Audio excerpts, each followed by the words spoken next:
Ang hiling ko sa NGCP at lahat ng ating resource persons, sana iwasan ang turoan at palusot. Kung makukumpirma sa ating pagdinig na naging pabaya o incompetent ang NGCP, oras na para simulan na ng Senado ang review ng mismong legislative franchise ng NGCP. Kung hadlang ang NGCP sa pagtupad ng pangarap para magkaroon ng mura at maaasahang supply ng kuryente para sa bawat Pilipino, oras na para alisin ang hadlang na ito.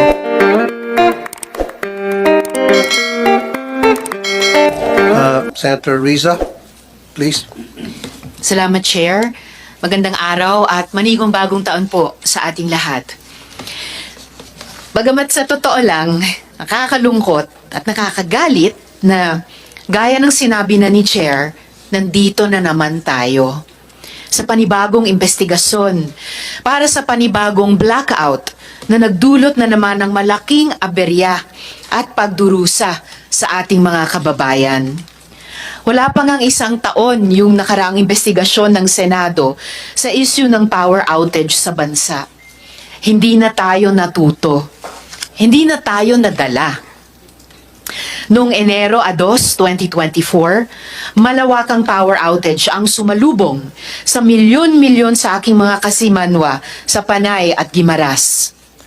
Nagtiis sa kadiliman ang napakaraming kababayan sa kanilang mga kabahayan habang napilay ang operasyon ng mga opisina ng gobyerno, ospital at eskwelahan.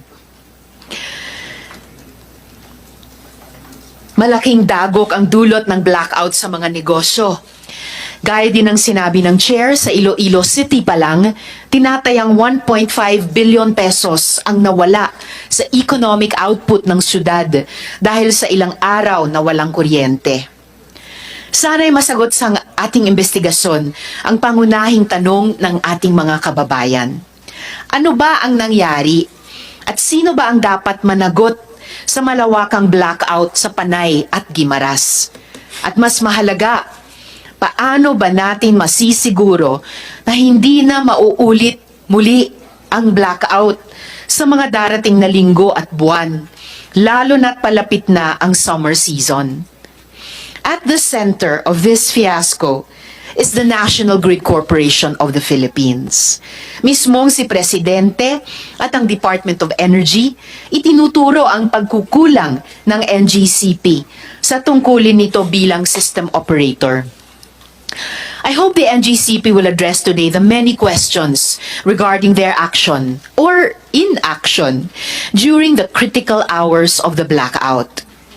Sino ang in charge sa operasyon ng NGCP noong Enero 2? Sino ang nasa likod ng desisyon na tila hindi kumilos sa 2-hour window of opportunity para pigilan ang massive outage? Nagkaroon ba ng sapat na walang kamatayang ancillary services na dapat ay sasalo sa sistema tuwing may disturbance, ayon na rin sa Philippine Grid Code? Sa mga reports na pinalabas, bakit walang real-time system profile updates mula sa NGCP bago at noong kalagitnaan ng blackout? Kahit na may access ito sa Supervisory Control and Data Acquisition o SCADA system. At naisumite na ba ng NGCP ang SCADA logs sa mga ahensya gaya ng Energy Regulatory Commission? Sa kabilang banda, sana ay makuha din natin ang kumpletong larawan ukol sa kritikal na papel ng power generation companies na nag-uugnay sa masalimuot na insidenteng ito.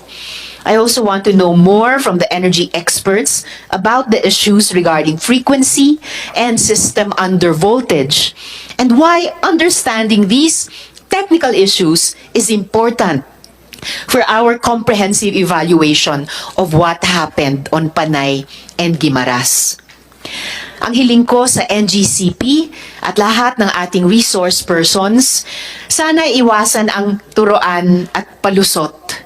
The millions affected by the blackout deserve full transparency and accountability, not cover-ups or excuses. All relevant information should be available for scrutiny by government and the public alike. In our previous hearings, Mr. Chair, I also have called out NGCP for its repeated failure to fulfill its obligations to the country, even as it rakes in billions in profits for its shareholders. Hindi pa rin natutugunan ang issue ng national security dahil sa 40% ownership ng China sa NGCP.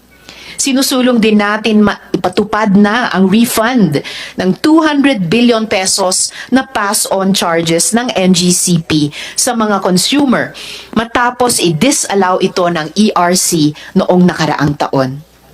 Kung makukumpirma sa ating pagdinig na naging pabaya o incompetent ang NGCP sa obligasyon nito bilang system operator ng power grid ng bansa, oras na para simulan na ng Senado ang review ng mismong legislative franchise ng NGCP. Matagal na ring sinabi ng National Transmission Corporation o TRANSCO na handa itong gampanan ang obligasyon ng NGCP bilang system operator. It is time for the dysfunctional cycle of unending blackouts and expensive power costs to end. Kung hadlang ang NGCP sa pagtupad ng pangarap para magkaroon ng mura at maaasahang supply ng kuryente para sa bawat Pilipino, oras na para alisin ang hadlang na ito. Maraming salamat po, Mr. Chair. Ewan ko kung stable pa rin pag-iisip ninyo. Napakadali sa inyo magsalita. Kasi hindi kayo apektado eh. Ang importante sa inyo, kumita kayo ng kumita ng salapi at 90% ng kinikita nyo, binubulsa nyo sa dividendo at 10% lang binubuhos nyo sa reinvestment. Noong nag-trip yung Unit 1, dapat nataranta na sila, nagpanik na sila. Tiyo ba? Eh hindi, para sa kanila, normal lang daw at stable. Mr. Clark Agustin, sinabi mo, 1206 stable. Yes, sir. Pinagit mo yung word na stable. And then, nung mangyari yung tripping, normal yung naging condition pa rin doon sa grid, tama? Yes, sir, after the tripping. Paano masabing normal at stable, eh nag-trip na nga? Opo. How would you consider, why would you use that word normal at stable kung nag-trip na? Kung nag-trip, so ibig sabihin, hindi stable. Kaya nag-trip eh. Opo. Kapag po nagkakaroon ng event sa grid, say for example, disturbance such as generator tripping, meron tayong momentary na disturbance pero makaka-recover instantly si grid. Kaya yun po yung actual definition ng stability. The ability to recover after an event or disturbance. So, Okay, in term, pag nagkakaroon ng, wala ba kayong system monitoring para agad-agad mapursi ninyo na magkakaroon ng tripping? yung trip, pag unplanned outage like this, tripping, hindi po namin ma-foresee.